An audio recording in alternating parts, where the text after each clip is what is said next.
There are many expressions in the Kabbalistic texts indicating the invariance of the Creator's attitude towards the created beings.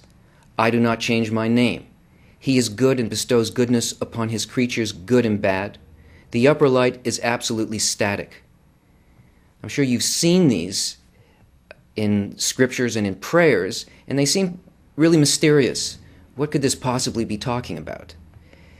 What it speaks about is that the quality of the Creator, this quality of bestowal, is not something that changes. It's not something that we can ask to change.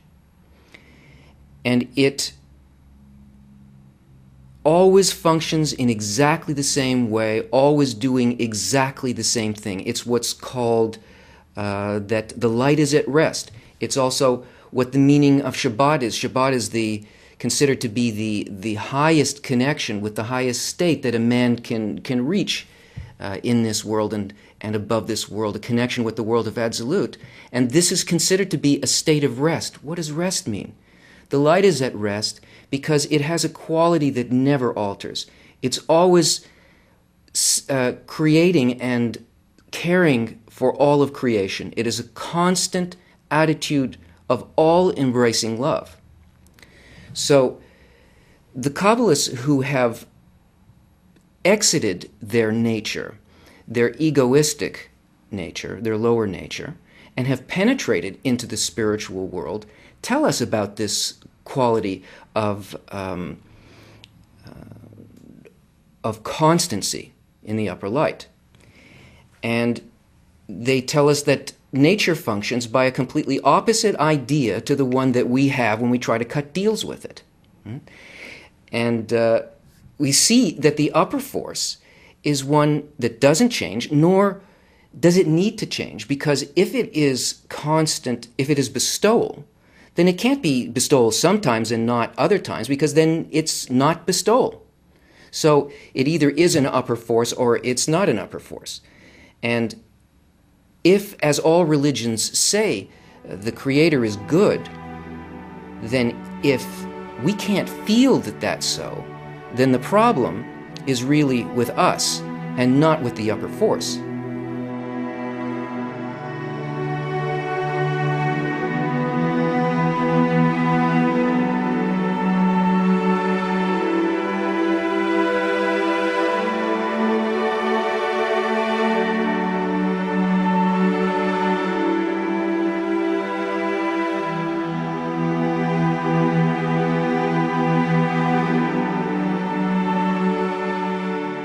Therefore, a prayer is called self-judgment or self-analysis. This is when a person does not appeal to the Creator, but judges himself instead and analyzes himself with regards to the upper invariable force. As the person changes, he corrects himself relative to the invariable and absolute Creator. This attitude towards himself and towards the Creator constitutes the difference between Kabbala and religion. Even though religion calls for certain personal changes, religion is based on pleading with the Creator. In this world, religions are similar to the most ancient beliefs, which extensively practice bribing the upper forces of nature. So if we can't bribe him, what do we pray for? What do we call out to him for? We need to ask him to change us in such a way that we can understand him. We need to change our tools of perception and not ask that the Creator change his attitude towards us. We know this because of what the Kabbalists have brought us.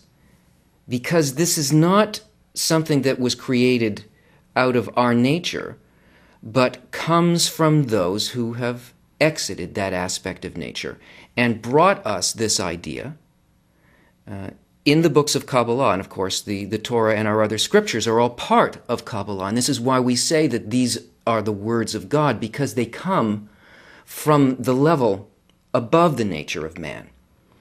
And it's telling us to take a completely different, opposite attitude towards what it is that we request in our process of development. And that's why it's said that the rule of Torah is opposite to the rule of landlords. Torah is the upper light. Landlords is our nature, our egoistic nature. In the article he says, a conviction in the change of the Creator's attitude to the person leads to envy. Who is treated by the Creator with greater love, and who is more divinely chosen?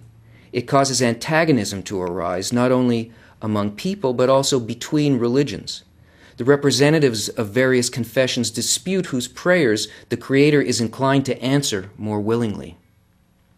Let's look at this paradigm, this difference between Kabbala and religion, this way.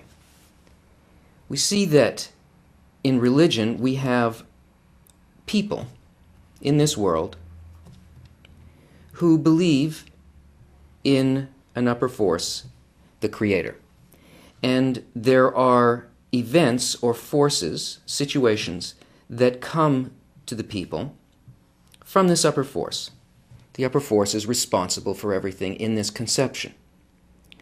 Now, these events are felt either as positive events or negative events by the people in this world. Now, when a person feels one of these events as negative, then he begins to take action as explained to him by the religious approach.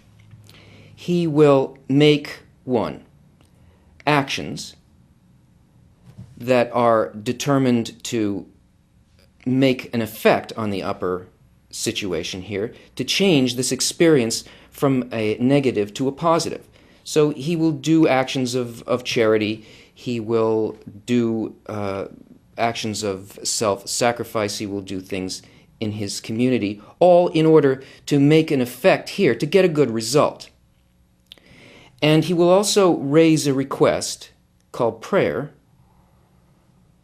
depending on the mercy of the Lord, which he sees as expressed in the variance that he believes happens here in the Creator's attitude.